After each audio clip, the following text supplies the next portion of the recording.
Welcome to Influential Entrepreneurs, bringing you interviews with elite business leaders and experts, sharing tips and strategies for elevating your business to the next level. Here's your host, Mike Saunders. Welcome to Influential Entrepreneurs, bringing you interviews with elite business leaders and experts, sharing tips and strategies for elevating your business to the next level. Here's your host, Mike Saunders. Hello and welcome to this episode of Influential Entrepreneurs. This is Mike Saunders, the Authority Positioning Coach. Today we have back with us Len Martinez, who's the founder of LRM Retirement, and we'll be talking about planning for retirement as a federal employee. Len, welcome back to the program. Thanks, Mike. I appreciate it. I really enjoy these talks.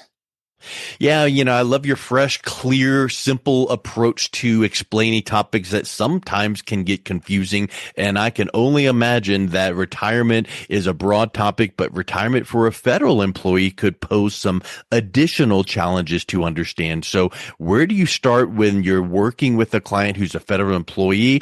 How have they successfully navigated retirement compared to those in the private sector? Right. Thank you. Yeah, it's very important. Someone early in my career, some 20-something years ago, said to me after a presentation, they said, "Len, I appreciate that you explain this stuff in English."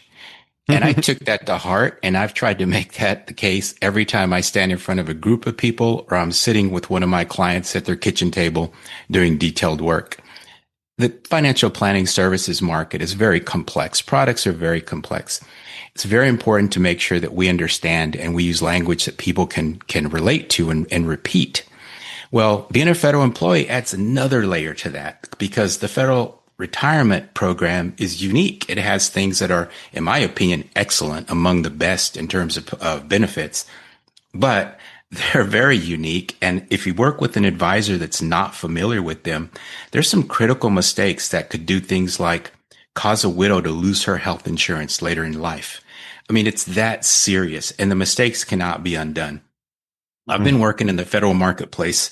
Sometimes I hate to count this because it keeps adding every year, but somewhere in the neighborhood of 16, 17 years, and counseling federal employees that are either planning for retirement or in the process of retirement, or now in probably well over 100 clients that have been retired for some time, and they're my advisory clients.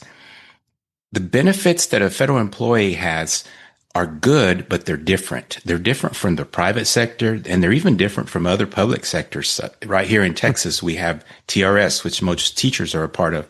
We have regional, we have municipality programs that are all very different. In most cases, what I recommend first and foremost is it's very important to leverage fully all of your benefits. Of course, task A is to understand all the details. Yeah. Learn the numbers, I like to say.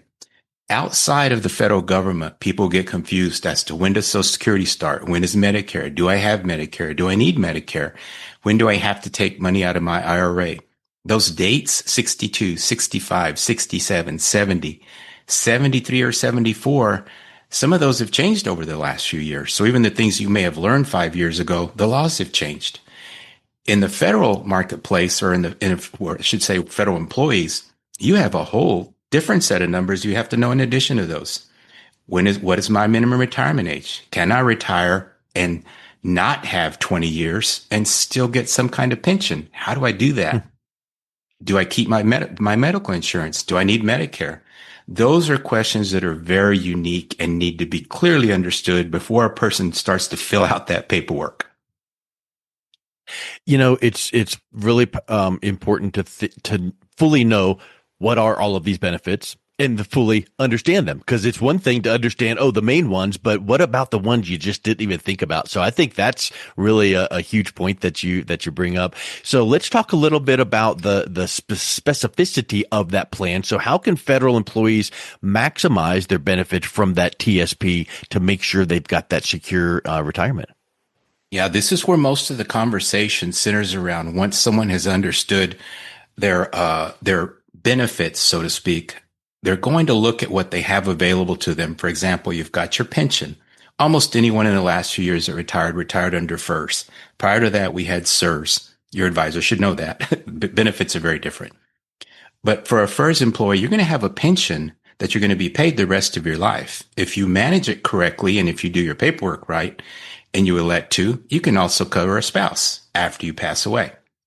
There's limits, of course, but that's one part. Social Security is another piece. You actually have more of a three-legged stool when it comes to your retirement because you've got your pension and Social Security. Again, very complex topic, important to understand how to do it. And then the third leg is the TSP. And this is where most of the conversation is around when it comes to speaking to advisors. A federally specialized advisor, someone with, let's just say 15 years in the business, can customize a plan using the tools that you have within your own benefits and the tools that we have access to outside on the private side. We can customize plans for your needs, for your personal values, for where you want to be, which ultimately is all about maintaining your lifestyle. Yeah, that's a really, really big point. And I know that there's some things we don't want to get in the weeds, but there's things like a TSP is similar to a 401k where you have allocations like, oh, what percentage do you want in this and that and fund and all of that? So what about allocations? What about timing? What about pulling, timing of withdrawal? So those can make a big difference. And I think the point that you are bringing up is know what they are, understand what impact that it could have, and make sure you're getting that good advice, right? Right. Absolutely. Especially when it comes to TSP itself. Yeah. Some clients want to stay within TSP, and that's fine. No problem. But you do need to understand exactly how it works. You do need to understand that you're signing up to be your own investment advisor for the rest of your life. For anyone that's interacted with the tsp.gov website, you know that it can be a little tricky. It's good to have someone that knows that thing inside and out when you're trying to do any kind of function on it. You've been listening to Influential Entrepreneurs with Mike Saunders. To learn more about the resources mentioned on today's show or listen to past episodes, visit www.influentialentrepreneursradio.com. You've been listening to Influential Entrepreneurs with Mike Saunders. To learn more about the resources mentioned on today's show or listen to past episodes, visit www.influentialentrepreneursradio.com.